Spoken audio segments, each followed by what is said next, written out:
Speaker, I also suspect that the quorum is affected by what is going on the roads. It is really tough to access Parliament. I don't know what is happening. There are stops everywhere. It took me almost 30 minutes to move from just Kingdom Hall coming here. And when Sarah, yes, Right Honourable Speaker. I also stay in a village. If you want to reach a place early, you knew that the house is at 10. Why didn't you come early? Right Don't divert us, Sarah. Can I complete what I wanted to say? What is going on? Because the security around Parliament is unusual, Right Honourable Speaker. Which is security? I was asked for my national ID. And I told them that if you don't know my face, that's when one police officer allowed me to come in. There are blockages. I think there's a problem. Thank you, Right Honourable Speaker. No, you have a problem. Madam. Let me have Macho first, then Goretti. Madam Speaker, Sarah is one of my best friends, children of Tororo. I get ashamed to say that she might be talking which is not the truth. I would have said she's lying, but I said she might be talking which is not the truth, because this morning I have used almost 3 routes to Parliament. I came first, went to Garden City, no checkup. You also went to I crossed to National Theatre, no checkup. I went to Jubilee Building at KCCA, no checkup. But what is important, Madam Speaker, is that our colleagues should have to give this session importance. Majorly, the people on the front bench. That's what LOP says, even yes. Jonathan. And for now, I want to agree strongly with the LOP that the front bench should give, no, I keep agreeing with him. The problem is his boss who talks hopelessly.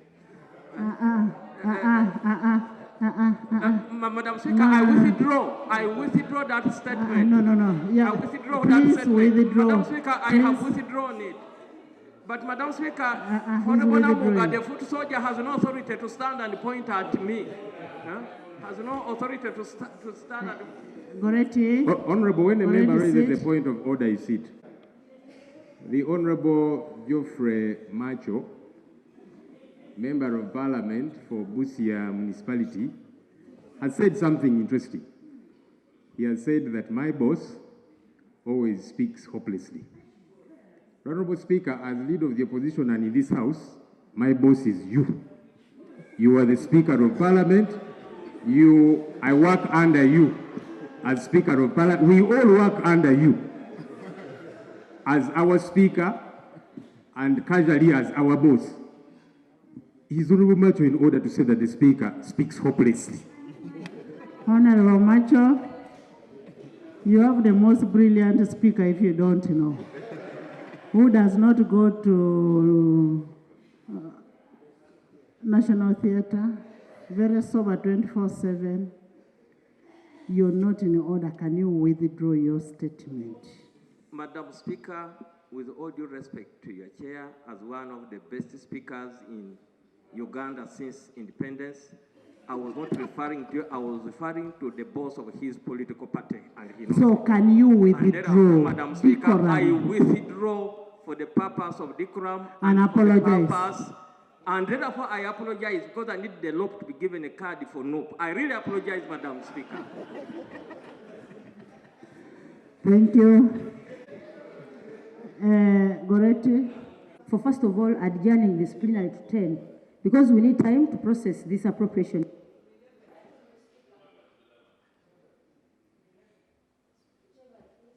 Speaker, by the way, I just want to make a reminder that this budget has not just started today. We have the budget framework paper, ministerial statements, and I am happy that my deputy gave you 3 weeks of debate. So the report will come and give us a summary of what they've done, what effect it has, and what will be done. Yes? Very important process to this country, and it's very embarrassing for the front bench to be empty. Actually, having 4 members, Goretti, Speaker, yes. Goretti, We've already made a ruling on that. We need the people in the House. Right, Honorable Speaker. Government Chief Whip, can we have members in the House? We stated, Madam Speaker, that we are mobilizing members to be in the House, and they are coming as we wait for the budget to come, as we wait for the budget committee. So we are going to have members. I think the honourable colleague should relax. This is a matter that we have already attended to. And also mobilize on your side so that the whole House can be full. Right, Honorable Speaker, he is very aware that we are the minority, and for now we are the majority. Right, Honorable Speaker, I would request that once the report comes to the floor, we are given ample time to discuss this budget, because at times, Madam, right, Honorable Speaker. Madam, unfortunately, you're now debating in anticipation. You had a lot of time with this report. What is foreign affairs? You, Right Honourable Speaker and colleagues, mine is a matter of national importance. Raise that issue when these people come. I know your issue. Madam Speaker, the Prime Minister is here. And with your indulgence, Madam Speaker, I am saying I have asked the Minister of Foreign Affairs to be here because I know you have an issue. Why don't you listen? Ekanya? Speaker, we appropriated resource here for different government departments, among which was for drugs in our hospitals and health centers.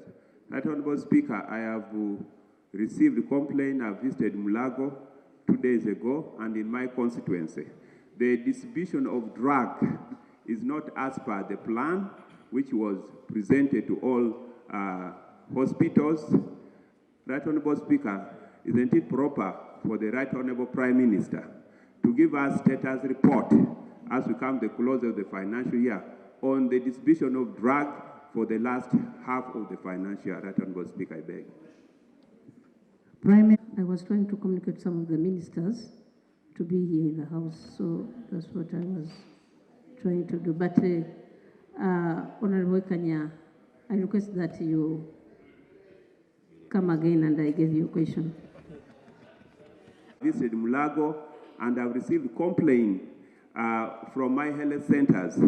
The plan for distribution of drug has not matched with what was proper for the Right Honorable Prime Minister to give us a status report for drug distribution to all health centers in the country for the last half of the Wednesday. Right Honorable Speaker, on Tuesday, that report will be here. Okay, Thank you. Thank you. Next item. Amendment Bill. Honorable Migade. Thank you very much, Right Honorable Speaker. Right Honorable Speaker, through the Cooperative Societies Act, CAP 107, and the Tier 4 Microfinance Institutions Act. An entity that intends to operate in Uganda as a SACCO must fulfill the following. One, which is A, obtain a certificate of registration from the Register of Cooperatives as required under the Cooperative Societies Act. B, obtain a license to operate the business of savings and credit from the Ministry responsible for finance as required under the Tier 4 Microfinance Institutions and Money Lenders Act. C, if the SACCO has a voluntary savings in excess of 1,500,000,000 shillings and institutional capital of 500 million, obtain a license from Bank of Uganda to transact microfinance business among their members as required in the Microfinance Deposit-Taking Institutions Act, CAP 61. The requirement to obtain a license from the Bank of Uganda under the Microfinance Deposit-Taking Institutions Act, CAP 61, was a recent requirement.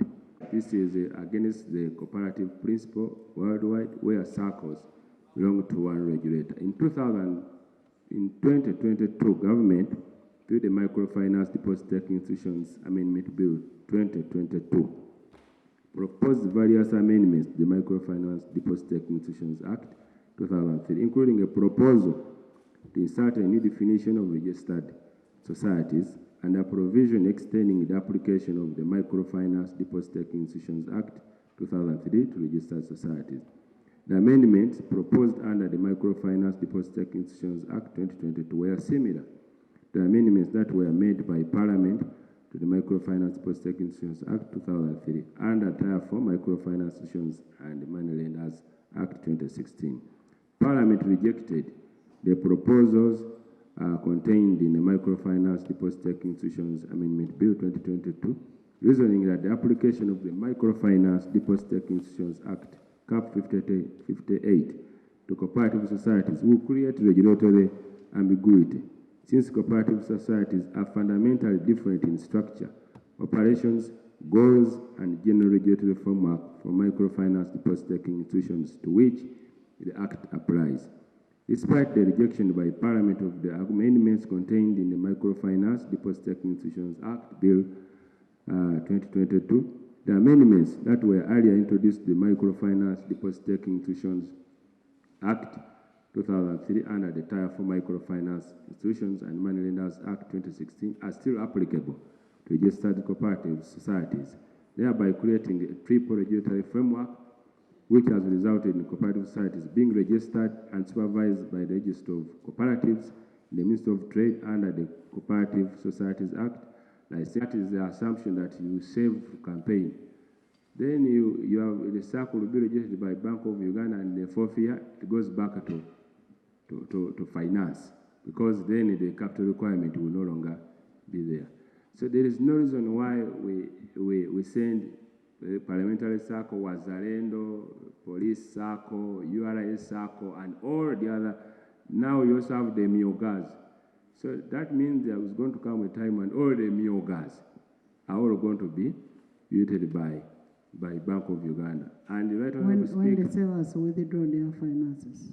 Yeah, exactly. What some circles are now doing is because to limit the reserves. So when they have about 400 million, and they know when you exceed the 500 million, you go to Bank of Uganda. So what they do is to limit membership and to limit deposits so that they keep within the lower limit. So that's why we move this motion, Right Honorable Speaker, and my prayer is that as the last 1 week we have seen, it is possible to really access a certificate of financial implication within a short period, and that's my prayer. Thank you. Honorable members, I put a question that Honorable Migade Robert Ndukwa be granted leave to introduce a private member's bill titled the Microfinance Deposit-Taking Institution Amendment Bill. Those in favor say on the contrary nay. Let's have it. And pursuant to Rule 127.3 of the Rules of Procedure, I will ask the clerk to accord the member the required professional assistance in drafting the bill and ensuring that it gets a certificate of financial implication. And meanwhile, the Prime Minister, we approved money in this House, 33 billion, that government was, that the circle, parliamentary circle, was demanding from government. The money was paid by government because government took the parliamentary circle land, and that money was paid. To date, members want their money. The money has not been paid. The money is sitting in some people's offices.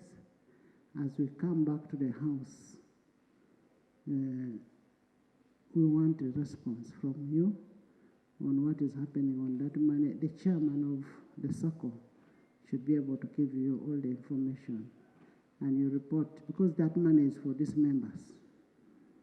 It's for these members.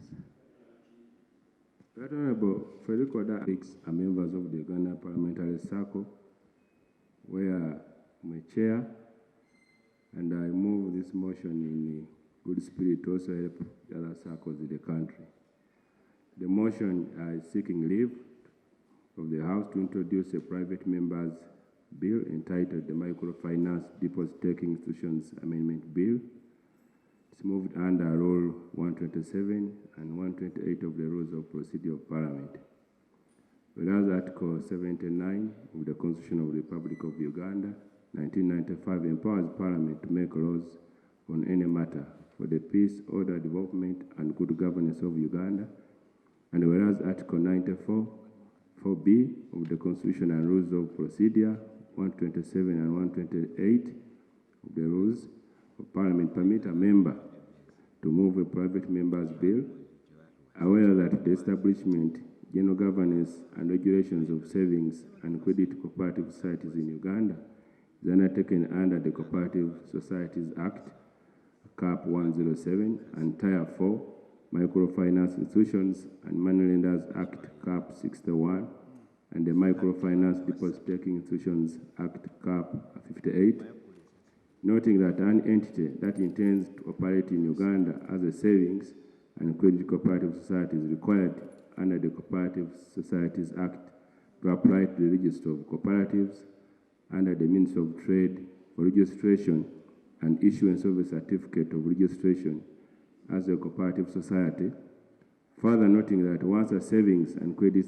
cooperative society is registered and issued a certificate of registration under the Cooperative Societies Act, the savings and credit cooperative society is required under the Tier 4 Microfinance Institutions and Moneylenders Act to apply and obtain from the Ministry of Finance, Planning and Economic Development a license to operate the business of savings and credit, recognizing that in addition to the requirements imposed on savings and credit cooperative societies under the Cooperative Societies Act and Tier 4 Microfinance Institutions and Moneylenders Act, the Microfinance Deposit-Taking Institutions Act, CAP 61, requires savings and credit cooperative societies which have voluntary savings in excess of 1,500 million and institutional capital above 500 million to be licensed by Bank of Uganda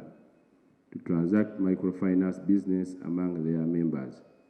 Concerned that the requirements on savings and credit cooperative societies under the Cooperative Societies Act, the Tier 4 Microfinance Institutions Act, and the Microfinance Deposit-Taking Institutions Act have resulted in multiple overlapping regulatory and licensing requirements, thereby creating a complex business environment for savings and credit cooperative societies, leading to increased costs, potential for errors, and difficulties in complying with all obligations imposed under the law.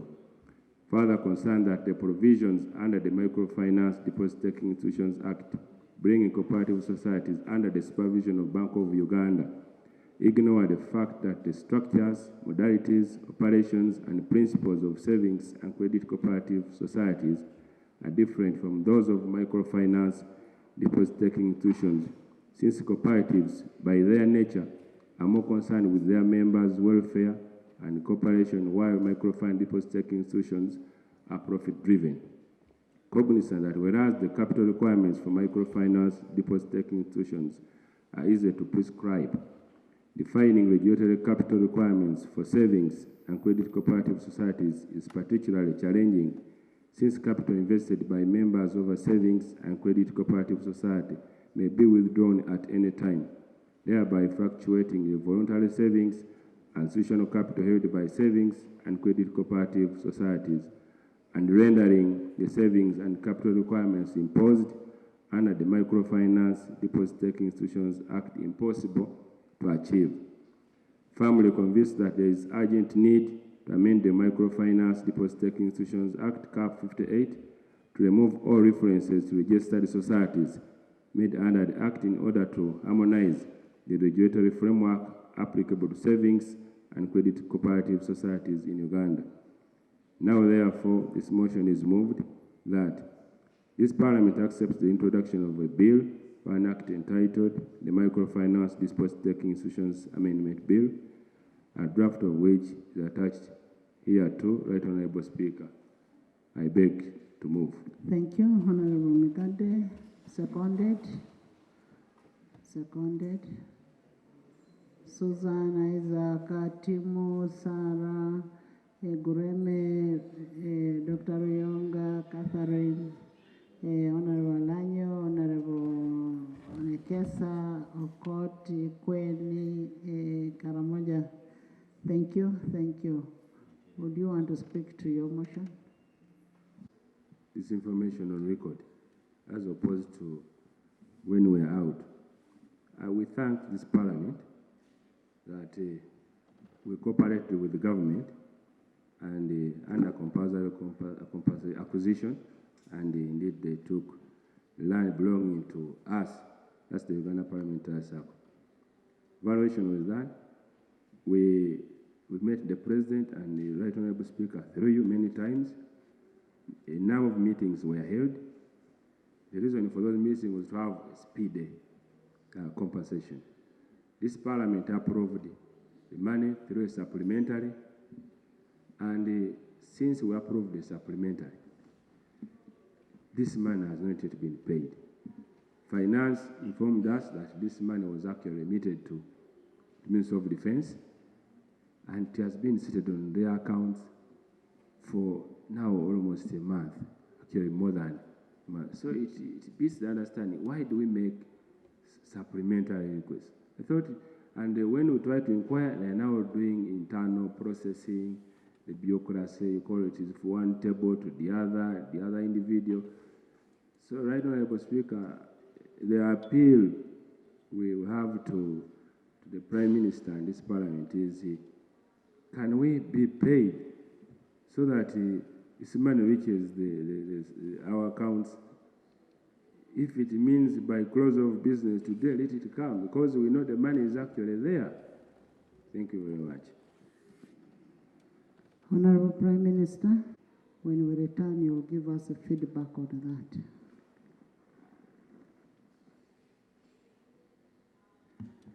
Been saving, and if you're failing to pay back members their money, then there's a problem.